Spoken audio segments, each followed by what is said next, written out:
നമസ്കാരം.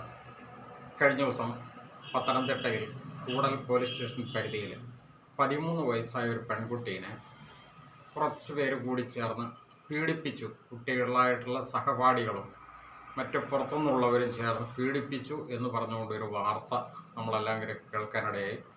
മുഖ്യധാര മാധ്യമങ്ങളെല്ലാം അത് വളരെ കാര്യമായിട്ട് റിപ്പോർട്ട് ചെയ്യുകയും ചെയ്തിരുന്നു.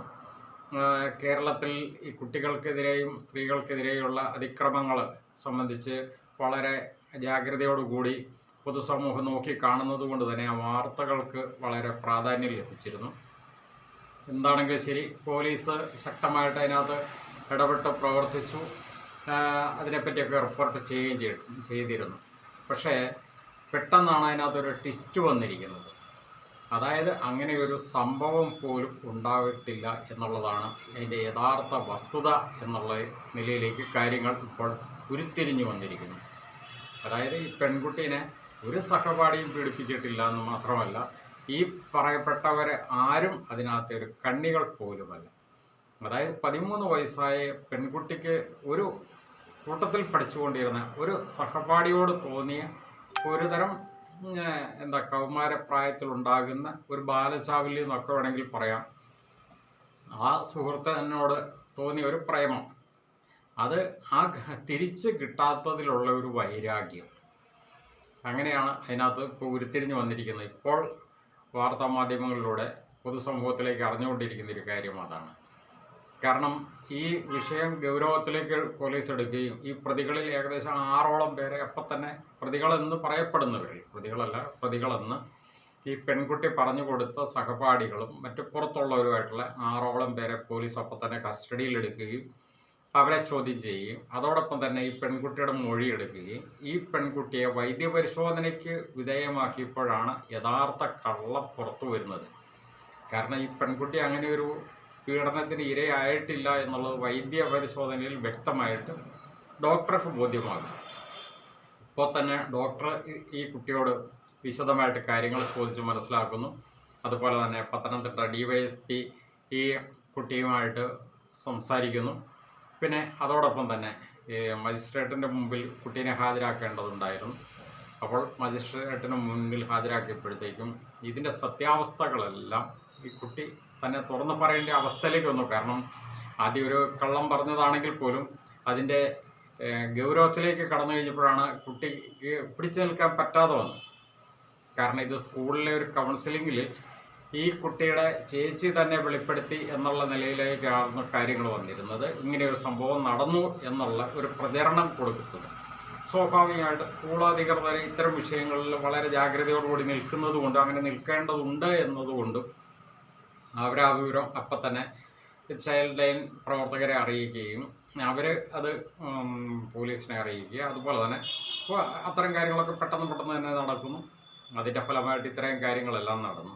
പക്ഷേ ഒന്ന് ആലോചിച്ചു നോക്കുക. അതായത് ആ പ്രതികളെന്ന് ആരോപിക്കപ്പെട്ട ആ വ്യക്തികൾ, പ്രത്യേകിച്ച് പോലീസ് കസ്റ്റഡിയിലെടുത്ത ആ 6 പേരുടെ അവരുടെ ഒരു മാനസികാവസ്ഥ, അവരുടെ കുടുംബാംഗങ്ങളിലെ കുട്ടികളാണെങ്കിലും ശരി, മുതിർന്നവരാണെങ്കിലും ശരി, അവരുടെ അച്ഛനമ്മ, അതുപോലെ തന്നെ സഹോദരങ്ങൾ, ആ കുടുംബമായിട്ട് ബന്ധപ്പെട്ടിരുന്നവർ. കാരണം ഇന്നത്തെ കാലത്ത് ഒരു 13 വയസ്സായ ഒരു പെൺകുട്ടീനെ പീഡിപ്പിച്ചു എന്നൊക്കെ പറഞ്ഞു കഴിഞ്ഞാൽ അത് എത്രമാത്രം ഗൗരവത്തോടു കൂടിയാണ് പൊതുസമൂഹം കാണുന്നത്. അത്തരം വ്യക്തികളെ പൊതുസമൂഹം ഏതെല്ലാം രീതിയിലായിരിക്കും പിന്നീട് നോക്കിക്കാണുന്നത് എന്നുള്ളതൊക്കെ നമുക്ക് പ്രത്യേകിച്ച് പറയാതെ തന്നെ അറിയാവുന്ന ഒരു കാര്യമാണ്. ഈ ഒരു സാഹചര്യത്തിലാണ് ഈ ഒരു സംഭവത്തെ നമ്മൾ നോക്കിക്കാണേണ്ടത്. കാരണം ആ കുട്ടിയുടെ മറ്റൊരു സഹപാഠിയോട് തോന്നിയിരുന്ന ഒരു പ്രേമം, ആ പ്രേമം ആ സഹപാഠിക്ക് തിരിച്ച് ഈ കുട്ടിയോട് ഉണ്ടായിരുന്നില്ല. അതുകൊണ്ട് തന്നെ ആ കൂട്ടുകാരനായ അല്ല സഹപാഠിയായിട്ടുള്ള ആൺകുട്ടിയോട് തോന്നിയ ഒരു വൈരാഗ്യവും, അതുപോലെ തന്നെ ആ ആൺകുട്ടിക്ക് ഏതോ ഒരു പെൺകുട്ടിയോടാണ് ആഭിമുഖ്യം കൂടുതൽ ഉള്ളത് എന്നതുകൊണ്ട് ആ ആൺകുട്ടിക്ക് മറ്റൊരു പെൺകുട്ടിയോടുള്ള ആ ആഭിമുഖ്യമുള്ള ആ കുട്ടീനെ കൂടി കെണിയിൽപ്പെടുത്തുക എന്നുള്ള ഒരു ദുരുദ്ദേശം കൂടി ഉള്ളതുകൊണ്ട് തന്നെ പീഡിപ്പിക്കാനായിട്ട് ഒത്താശ ചെയ്തു കൊടുത്തത് ആ കുട്ടിയാണ് എന്നും കൂടി പറഞ്ഞു വെച്ചുകൊണ്ട് എല്ലാവരെയും കൂടി കുടുക്കുന്ന രീതിയിലേക്കുള്ള ഒരു 13 വയസ്സായ ഒരു കുട്ടിയുടെ മനസ്സിൽ തോന്നുന്ന ഒരു എന്താ പറയുക, ശരിക്കും പറഞ്ഞു കഴിഞ്ഞാൽ ഒരു പ്രത്യേക മാനസികാവസ്ഥ, അങ്ങനെ ഇപ്പം നമുക്കതിനെ പറയാൻ പറ്റുള്ളൂ. എന്താണെങ്കിലും അതിനകത്ത് ആ പ്രതികൾ എന്ന് കരുതി പോലീസ് കസ്റ്റഡിയിലെടുത്തവരെയൊക്കെ ഇന്നലെ തന്നെ പോലീസ് തിരിച്ചു വിട്ടിരുന്നു. പക്ഷേ അതിനകത്ത് കാണേണ്ടത് ഇത്തിരി പ്രായപൂർത്തിയായി എന്ന് പോലീസ് കരുതി കസ്റ്റഡിയിലെടുത്ത ഒരു യുവാവിനെ ക്രൂരമായി പോലീസ് മർദ്ദിച്ചു എന്നുള്ള റിപ്പോർട്ടും പുറത്തേക്ക് വരുന്നുണ്ട്.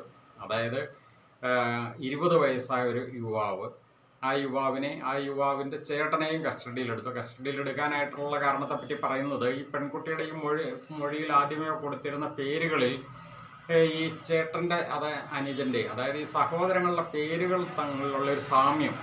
സ്വാഭാവികമായിട്ട് നമുക്കറിയാം, ഒരു വീട്ടിൽ 2 കുട്ടികളൊക്കെ ഉണ്ടെങ്കിൽ അവരുടെ മൂത്തതിൻ്റെ പേര് ഇളയതിൻ്റെ പേര് തങ്ങളിൽ ഏകദേശം ഒരുപോലെയൊക്കെ ഇരിക്കുന്ന പേരുകൾ പൊതുവെ മാതാപിതാക്കൾ ഇടാറുണ്ട്. അതിൻ്റെ ഫലമായിട്ട് കൂടി ഈ പേരിൻ്റെ സാമ്യം വെച്ച് മൂത്തയാളെ കസ്റ്റഡിയിലെടുക്കുന്നു.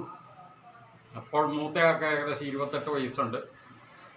സ്വാഭാവികമായിട്ട് ഈ കുട്ടി പറഞ്ഞു നോക്കുമ്പോൾ 20 വയസ്സാണ്, അല്ലെങ്കിൽ 10-18 വയസ്സെന്നുള്ള ഒരു രീതിയിലാണ് കുട്ടി പറഞ്ഞത്. അപ്പോൾ 28 വയസ്സെന്ന് പറഞ്ഞു കഴിഞ്ഞപ്പോൾ പോലീസിന് സംശയം തോന്നി. അപ്പം വേറെ അന്വേഷിച്ച് കഴിഞ്ഞപ്പോഴാണ് ഇയാളുടെ സഹോദരന് 20 വയസ്സ്. അപ്പോൾ തന്നെ സഹോദരനെ കസ്റ്റഡിയിലെടുക്കുന്നു, 2 പേരെയും കസ്റ്റഡിയിലെടുക്കുന്നു, പോലീസിൽ കൊണ്ടുപോകുന്നു. പോലീസ് ക്വാർട്ടേഴ്സിൽ കൊണ്ടുപോയി, അവിടെയാണ് സ്റ്റേഷനിലേക്കല്ല കൊണ്ടുപോയത്, പോലീസ് ക്വാർട്ടേഴ്സിൽ കൊണ്ടുപോയിട്ടാണ് ഇങ്ങനെ ക്രൂരമായ രീതിയിൽ പോലീസ് പെരുമാറി എന്നുള്ളതാണ് ഇപ്പോൾ ആ യുവാവ് പറയുന്നത്. അതായത് കാൽവെള്ളയിൽ ലാത്തി കൊണ്ട് തുരുതുരാന്നടിച്ചു, ബൂട്ടിട്ട് ചവിട്ടി, കാലിൽ ചവിട്ടി, അതുപോലെ തന്നെ മുടിയിൽ കുത്തിപ്പിടിച്ച് വലിച്ചു. അതിനേക്കാളെല്ലാം ഉപരി ആ 20 വയസ്സുകാരൻ എന്തോ ഒരു ഓപ്പറേഷനൊക്കെ കഴിഞ്ഞിരിക്കുന്ന ഒരു സാഹചര്യമാണ്. അത് ഈ ചേട്ടൻ 28 വയസ്സായ ചേട്ടൻ ഈ പോലീസിനോട് പറയുന്നുണ്ടെന്നാണ് പറഞ്ഞത്.